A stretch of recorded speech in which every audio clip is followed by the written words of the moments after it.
하나님께 최고의 예배를 드리길 소망합니다.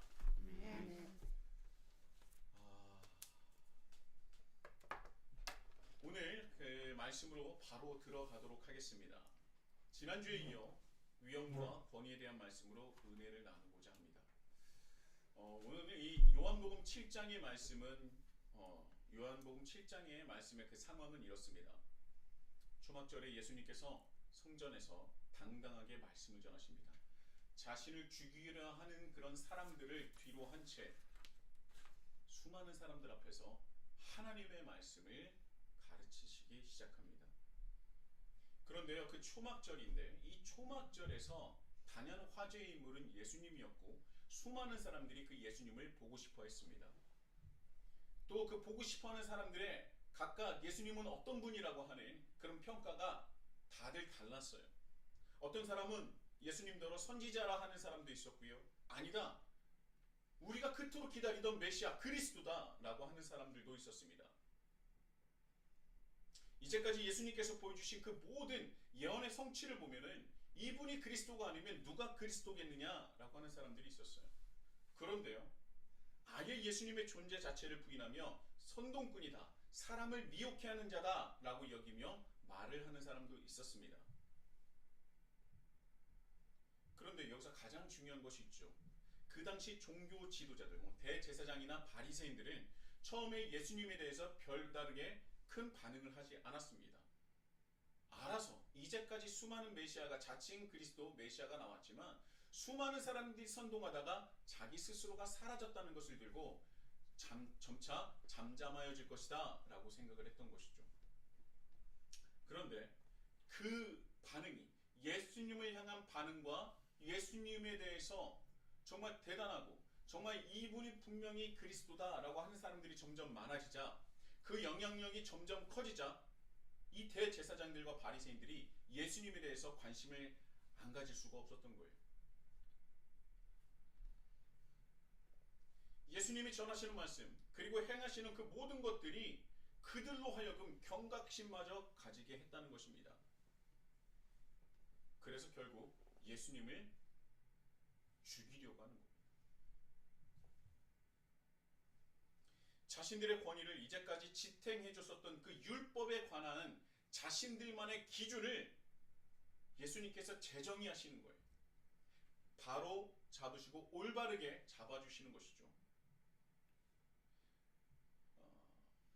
그들이 잊고 있었던, 아니 어쩌면 잊고 싶었었던 율법의 본질을 예수님께서 회복시켜 주신 것입니다. 그러다 보니 자신이 가지고 있었던, 자신들이 독점하고 있었던 그 율법에 대한 권위가 무너지기 시작했어요. 그래서 사람들의 존경과 관심이 자신들에게서 예수님께로 옮겨가는 것을 경험하게 됩니다. 그래서 바리새인들은요, 그것을 결코 용납하지 못했던 거예요. 결국은 그들의 가장 큰 무기인 종교 재판을 하기 위해서 예수님을 잡으러 가는 겁니다. 이때 71인의 그 산헤드린 회원이 있습니다.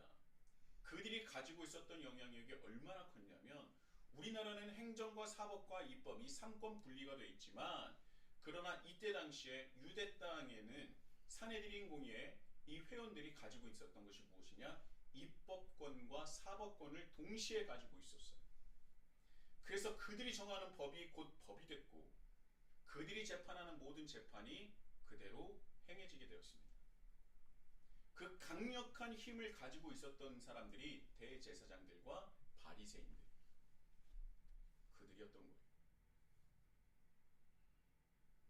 그래서 그 입법권과 사법권을 모두 다 가지고 있었기 때문에 그를, 예수님을 소환하고 그리고 재판하고 죽이려고 했던 것입니다. 그래서 바리새인들이, 대제사장들과 바리새인들이 아랫사람을 시켜서 예수님을 잡아오게 하려 한 것이죠. 잡다가 저항이 심하면 죽으면 어쩔 수 없고, 아니 죽으면 더 좋고, 이런 식 아니었겠습니까? 그런데 그들 바리새인들의 생각과는 전혀 다르게 상황이 흘러가고 있었던 거예요. 수많은 사람들의 엇갈린 평가 속에서 적대적인 사람들도 있고 뭐 자기를 따르는 사람이 있었기 때문에 일이 쉽게 흘러갈 것이라고 생각을 했지만 자신이 보낸 아랫사람들조차 예수님을 잡고 오지 않았습니다. 43절에서 44절입니다. 예수로 말미암아 무리 중에 쟁론이 되니 그 중에는 그를 잡고자 하는 자들도 있으나 손을 대는 자가 없었더라. 사뭇 격한 쟁론이 일어났었던 것 같습니다. 예수님은 그리스도다, 즉 메시아다 하는 사람들도 있었고 그렇지 않다. 왜 그렇지 않습니까? 성경에 기록되길 그리스도는 다윗의 씨로 다윗의 그 베들레헴에서 나오리라 하지 않았느냐. 그런데 저 예수는 베들레헴 출신이 아니라 갈릴리 출신 아니냐. 결코 저는 그리스도가 될 수 없다. 메시아가 될 수 없다. 절대 갈릴리와 같은 곳에서는 그리스도가 나올 수 없다. 이런 격한 쟁론이 오갔어요. 그런데 중요한 것이 무엇입니까? 그런 격한 쟁론이 있었는데도 불구하고 예수님께 손을 대는 자가 있었다 없었다? 없었다. 예수님께 손을 대는 자가 없었다. 쉽게 말해서 손을 댈 수가 없었다는 겁니다. 왜요? 예수님의 출신에 대해선 경론이 있을 수는 있으나 예수님의 그 위엄과 권위 있는 말씀에 토를 달거나 반론할 수가 없었기 때문에 그래요. 여기서의 말씀은 제가 지속적으로 말씀을 드렸지만 예수님이 가지신 그 말씀의 위엄과 권위는 어디서부터 나온다고 했어요? 말씀 플러스 그대로 말씀대로 살아가는 그 모습, 그 삶의 모습에 있다고 하지 않았습니까? 말씀이라는 것은요, 대제사장이나 바리새인들이 누구보다도 많이 사람들에게 설파하고 얘기를 하고 가르쳤습니다.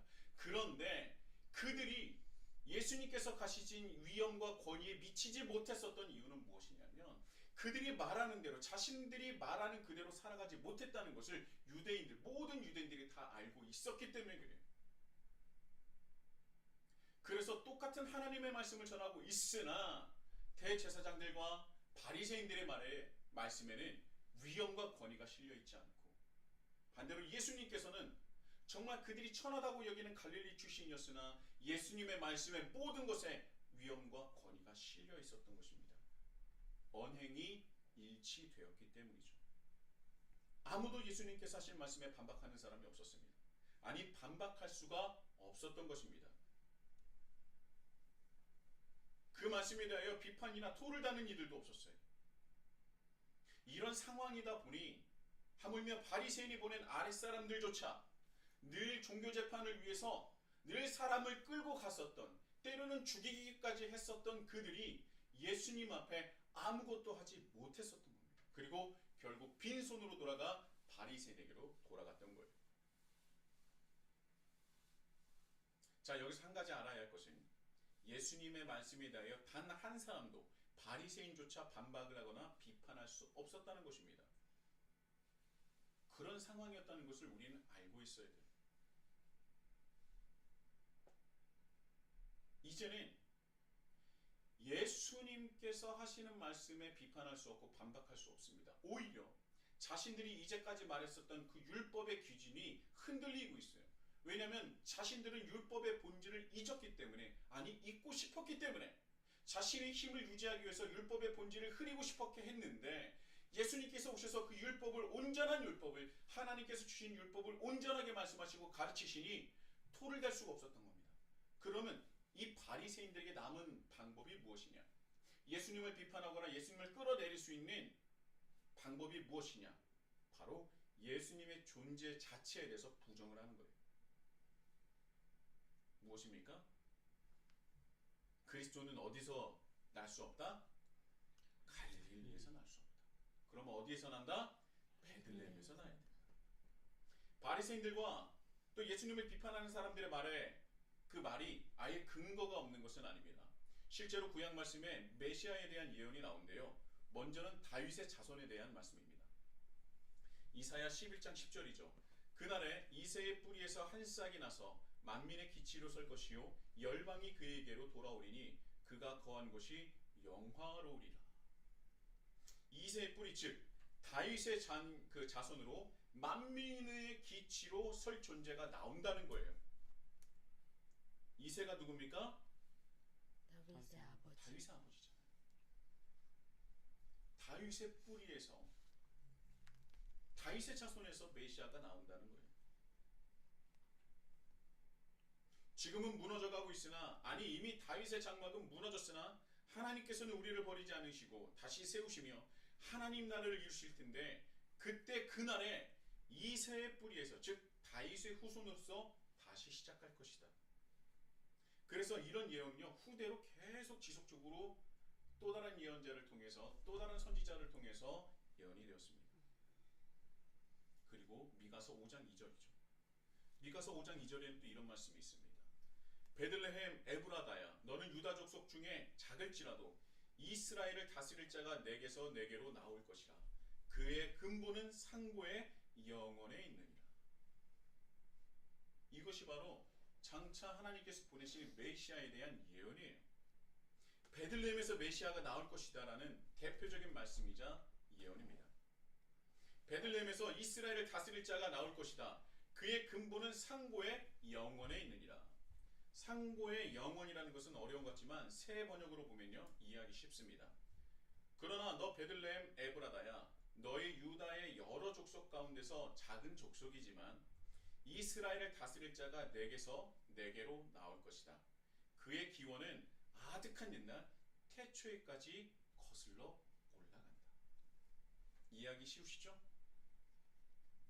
그러니까 그렇기 때문에 바리새인들은 이 말씀을 근거로 하여서 예수님을 비판하는 거예요.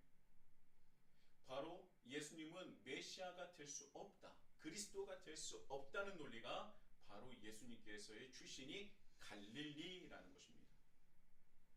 베들레헴이 아니기 때문에, 베들레헴 출신이 아니기 때문에 예수님은 그리스도, 메시아가 될 수 없다는 것입니다. 자, 그렇다면 우리는요, 갈릴리에 대해서 다시 한번 알아볼 필요가 있습니다. 제가 이전에 갈릴리에 대해서 굉장히 여러분들에게 오랜 기간 동안 나눈 적이 있습니다.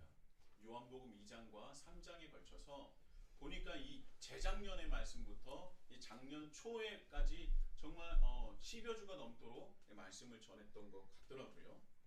우리는 그래서 이제 갈릴리에 대해서 한번 우리 알아볼 필요가 있는데요. 갈릴리는 어떤 곳이냐? 지난 요한복음 2, 3장에 이 말씀을 나눴었는데, 갈릴리 출신인 베드로와 안드레, 그리고 야고보와 요한이 있습니다. 그때 우리는 설교를 통해서 분명히 들었습니다. 우리가 갈릴리라고 하면 흔히 촌동네, 작은 시골 동네라고 생각을 할 수 있습니다. 대부분 그렇게 하실 거예요. 왜냐하면 그렇게 배웠기 때문이죠. 그러나 자세히 들여다보면 갈릴리는 꼭 그런 지역만은 아니었습니다. 갈릴리는 분명 작았지만 갈릴리 지역 모든 사람이 못 살거나 굶주리는 그런 어려운 지역이 아니었어요. 특히 갈릴리 지역을 지배하는 분봉왕 헤롯 안티파스는 갈릴리의 세포리스라는 수도를 정합니다. 그리고 그 세포리스라고 하는 그 신도시를 건설하면서 상업과 무역의 중심지로 세우려고 했어요. 그 결과 세포리스는 친로마 귀족들이 이주했고, 자연스럽게 갈릴리의 수도인 세포리스는 로마의 문화, 친로마적인 문화가 정착하기 시작했습니다. 여기서는 굉장히 재밌습니다. 로마의 유명한 대중목욕탕도 세포리스에 있었고요. 야외 음악당도 있었습니다. 마차 경기장도 있었어요.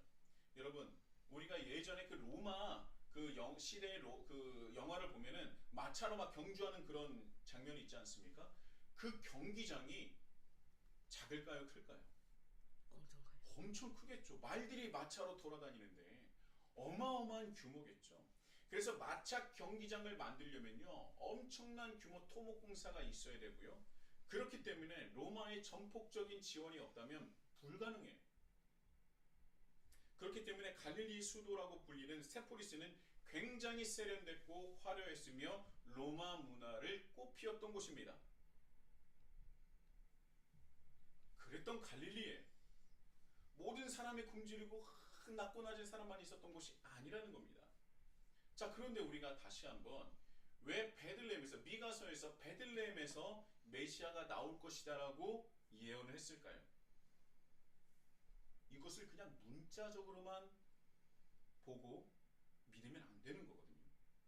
왜 베들레헴을 상정하고 베들레헴에서 메시아가 나올 것이다라고 얘기를 했을까요?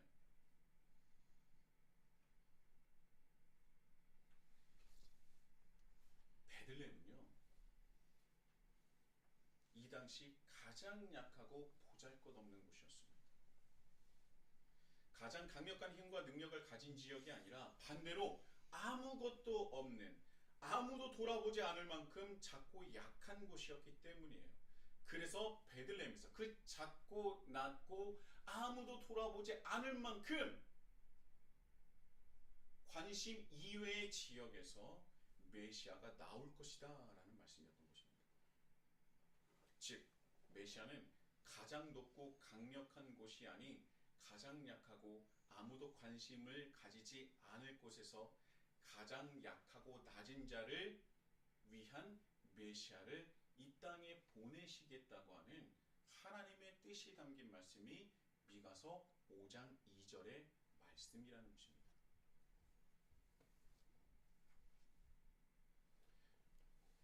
미가 선지자가 봤을 때 그 당시 가장 낮고 약하고 가장 사람들이 어려워하는 동네가 베들레헴이었어요. 그렇다면 예수님께서는 갈릴리에 나오셨는데 방금 제가 이제까지 세포리스에 대해서 엄청나게 화려하고 세련되고 그 당시 최고의, 어떻게 보면은 그 유대 지역에서의 로마 문화를 꽃피운 거의 유일무이한 곳이 아닐까라고 생각할 정도로 대단한 곳이었는데, 그러면 하필 왜 예수님은 갈릴리에서 나오셨을까? 베들레헴이 가장 약한 곳이라면 갈릴리는 그런 곳이 아니었는데, 그러면은 예언과 다른 것이 아닌가? 오히려 우리는 그렇게 생각해 볼 수 있어요. 분명히 갈릴리 세포리스 지역은요, 헤롯 안티파스가 야심을 가지고 만든 최고의 신도시 걸작품이라고 할 수 있습니다. 가장 화려하고 세련되었고요, 로마 문화를 그대로 재현해놨어요. 대중목욕탕, 야외 음악당, 그리고 마차 경기장까지 모든 것을 귀족들이 로마에서 느낄 수 있고 경험할 수 있는 것들을 다 세포리스에서는 경험할 수 있도록 모든 혜택을 누리게 해주었던 것입니다. 자, 그렇다면 이 엄청난 이 토목공사를 해야 하는 엄청난 도시를 건설하려면 여러분 무엇이 필요하겠어요? 돈이 필요하죠.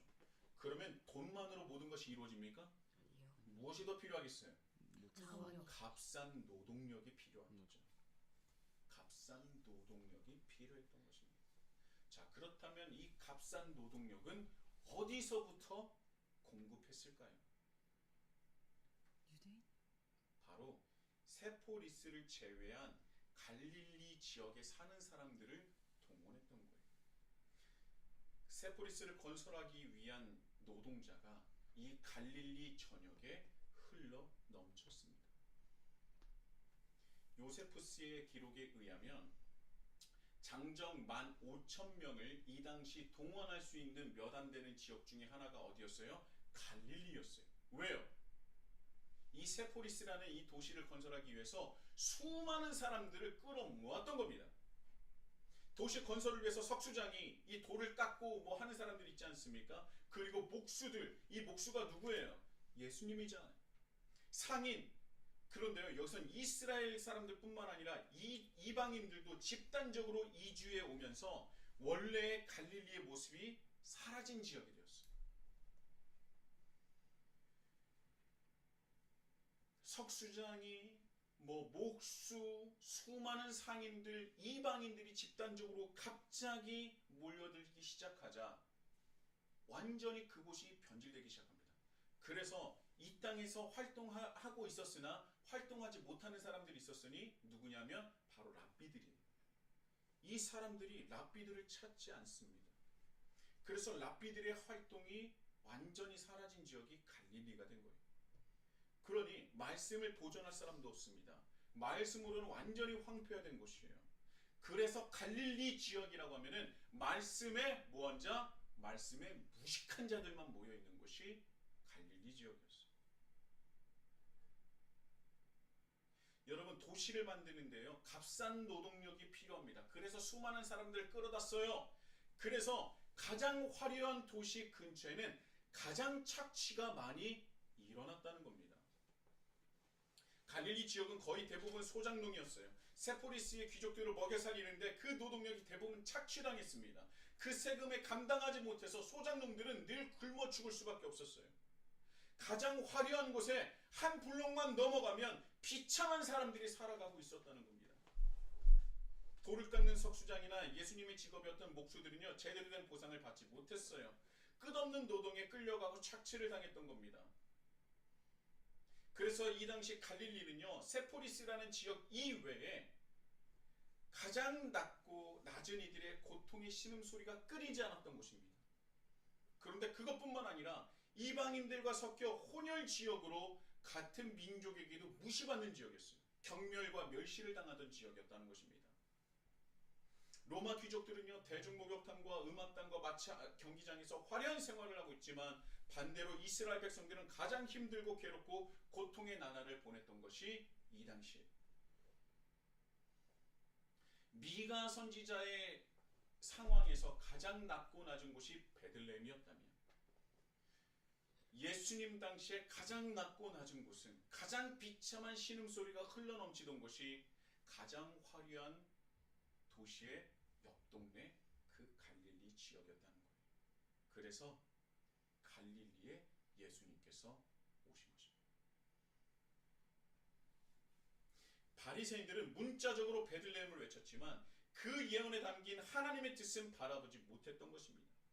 바리새인들 입장에서 갈릴리에서는 메시아가 나오면 안 되는 곳이에요.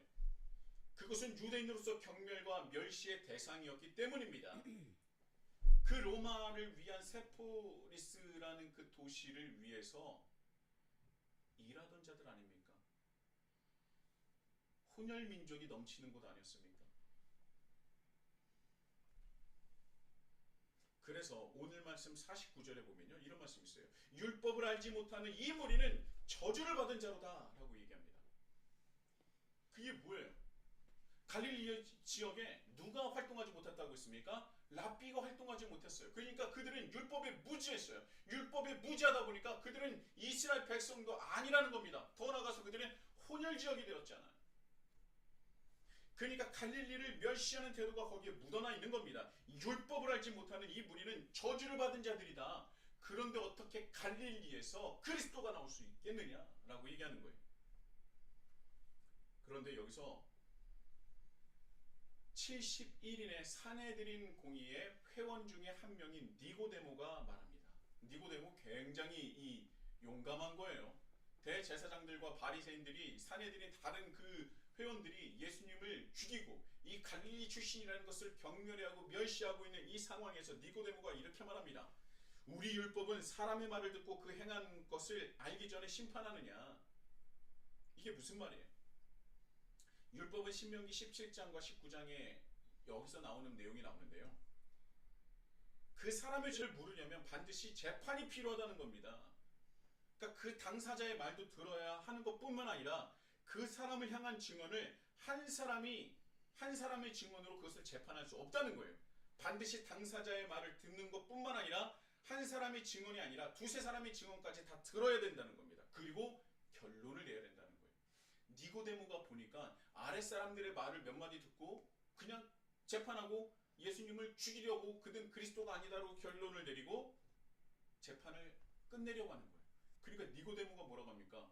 어떻게 당사자의 말을 듣지 않고 두세 증인의 말을 듣지 않고 어떻게 율법으로 재판을 끝내려고 합니까? 니고데모가 그렇게 당당하게 얘기한 것이죠. 어떻게 예수님의 출신을 들어서 갈릴리 출신이라는 것으로 재판을 끝내려고 합니까? 우리는 자중해야 됩니다 라고 얘기한 거예요. 그런데 바리새인들이요 가만히 있지 않습니다. 니고데모에게 뭐라 그래요? 혹시 너도 갈릴리 출신이냐? 이렇게 모욕 아닌 모욕을 주는 겁니다. 갈릴리에선 절대 선지자가 나올 수 없는데 너도 혹시 갈릴리 출신이냐? 여러분 니고데모는요 유대 지역의 입법 사법 최고 권력을 지닌 71명의 사내들인 회원 중에 한 명이에요. 71인에 들었다는 것은요, 니고데모가 어느 정도의 지위와 권위를 가지고 있었던 것을 잘 알고 있습니다. 아무나 사내들인 회원이 될 수 없어요. 출신은 물론이군요. 그의 학식과 행실이 모두 최고여야, 율법적으로 최고여야 들어갈 수 있는 것이 사내들인 71인의 회원입니다. 그런데 그 니고데모가 어디 출신인지 그가 몰랐겠습니까? 니고데모를 향해서 최고의 모욕을 주고 싶었다고 해서, 모욕을 주고 싶어서 그렇게 말한 거예요. 이 정도로 바리새인들은요, 예수님을 증오하고 미워하고 죽이고 싶어 했던 거예요.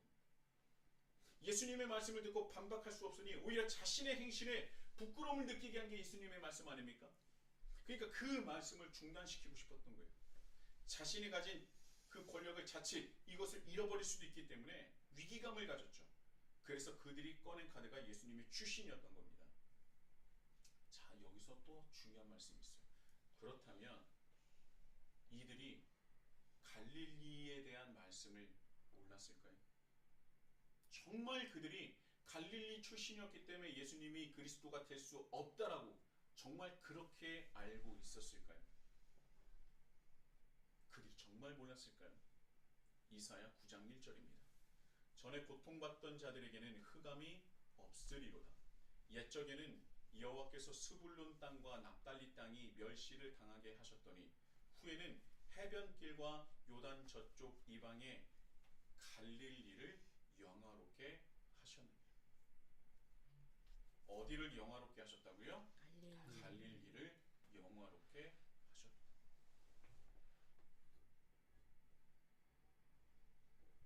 이 말씀은요, 갈릴리 땅이 하나님께서 멸시하고 증오하시는 땅이 아니라고 말씀하고 있어요. 갈릴리의 그 땅을 누가 영화롭게 하셨다고요? 하나님께서 영화롭게 하셨다라는 것입니다.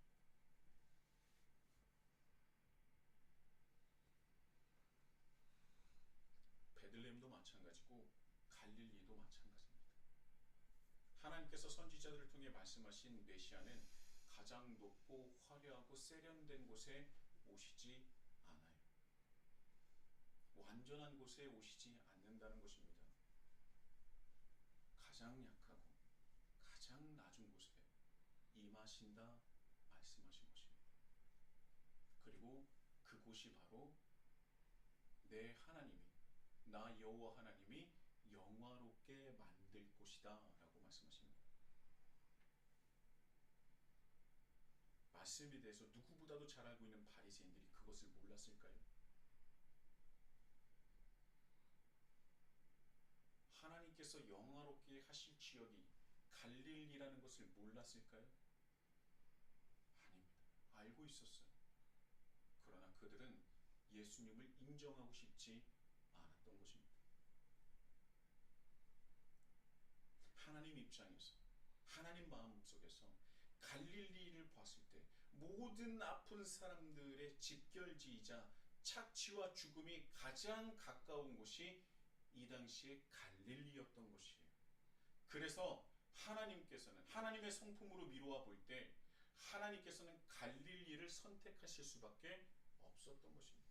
하나님의 성품상 당연한 일이었던 거예요.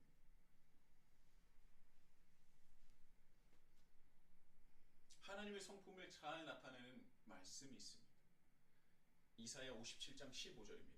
지극히 존귀하며 영원히 거하시며 거룩하다 이름하는 이가 이와 같이 말씀하시되 내가 높고 거룩한 곳에 있으며 또한 통회하고 마음이 겸손한 자와 함께 있나니 이는 겸손한 자의 영을 소생시키시며 통회하는 자의 마음을 소생시키려 함이라.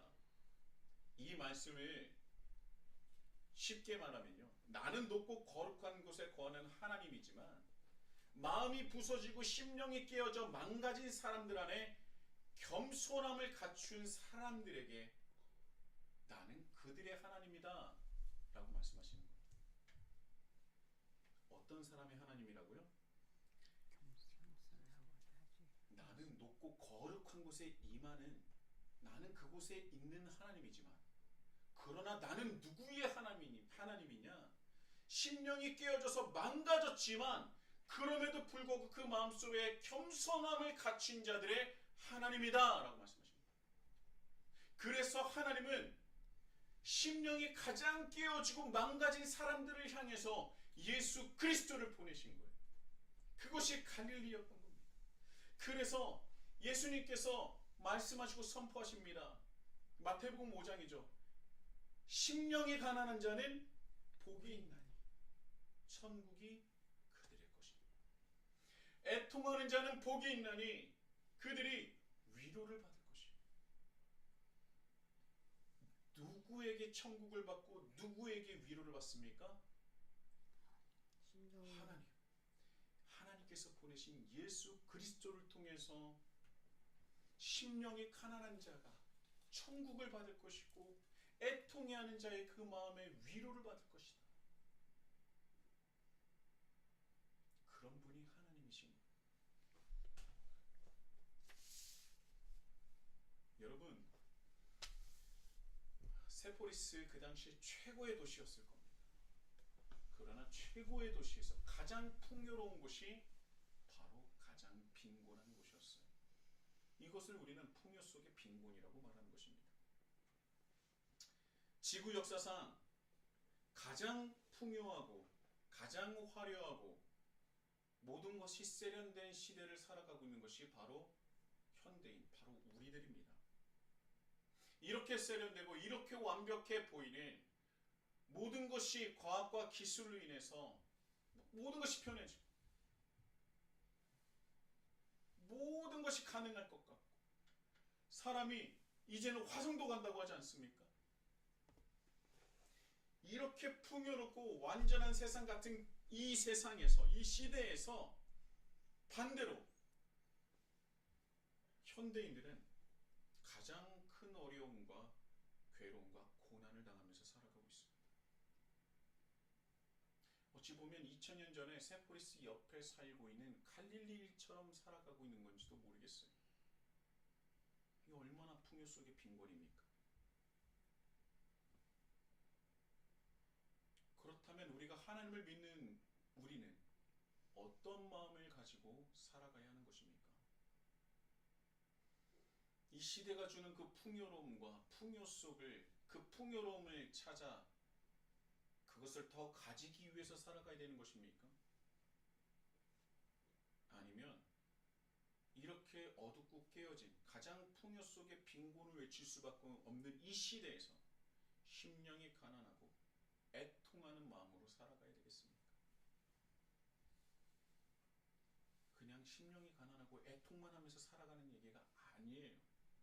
이렇게 풍요 속의 빈곤 속에서 살아갈 수밖에 없는 우리가 무엇을 바라봐야 하는지를 말씀하고 있는 것입니다.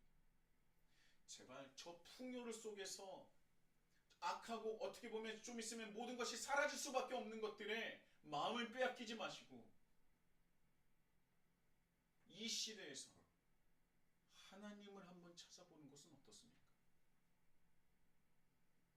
우리가 힘들어하면 힘들어할수록 우리가 애통해하면 애통해할수록 우리를 바라보시는 그 하나님을 찾아보시는 것은 어떻겠습니까?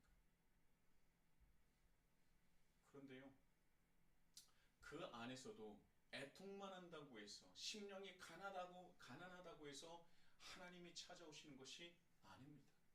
그 마음속에 무엇을 간직해야 된다고요? 겸손함을 가져야 된다는 거예요. 겸손은 하나님 앞에 내가 아무것도 아니다라고 하는 그런 믿음의 겸손을 말하는 것입니다.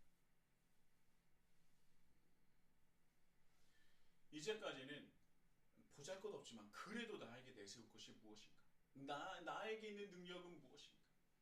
그것을 해서 그것을 통해서 뭔가 해보려고 했었고 자랑삼아 내가 모든 것을 이룬 것도 있었고 그런데 시간이 지나니 내가 하나님 앞에 아무것도 아님을 보잘것없는 한낱 인간임을 죄인임을 연약한 인간이었던 것을 인정하는 것입니다. 그랬더니 내가 이제까지 세상적인 것들을 쫓았었던 나의 모든 것이 뭐예요? 헛된 거예요. 그것을 깨닫는 것이 심령이 가난한 자가 되는 겁니다. 아, 내가 이제까지 헛것을 위해서 살아왔군요. 내가 헛것을 바라보면 하나님을 바라보지 못했습니다. 내 심령이 후회되고 가난해지는 거예요.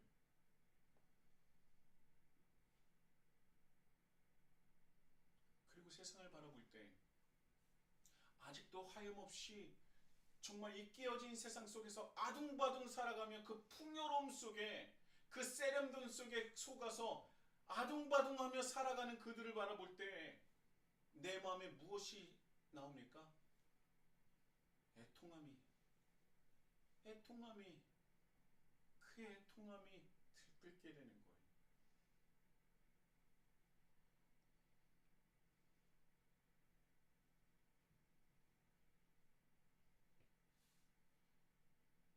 저들이 저렇게 살아간다면, 저들이 저렇게 끝까지 저렇게 살아간다면 어떻게 될 것인가? 나의 삶에서도 애통함이 있지만 하나님을 모르고 살아가는 이들을 향해 그 애통함이 잔잔하게 흐르게 되는 것입니다. 그게 바로 겸손함이에요.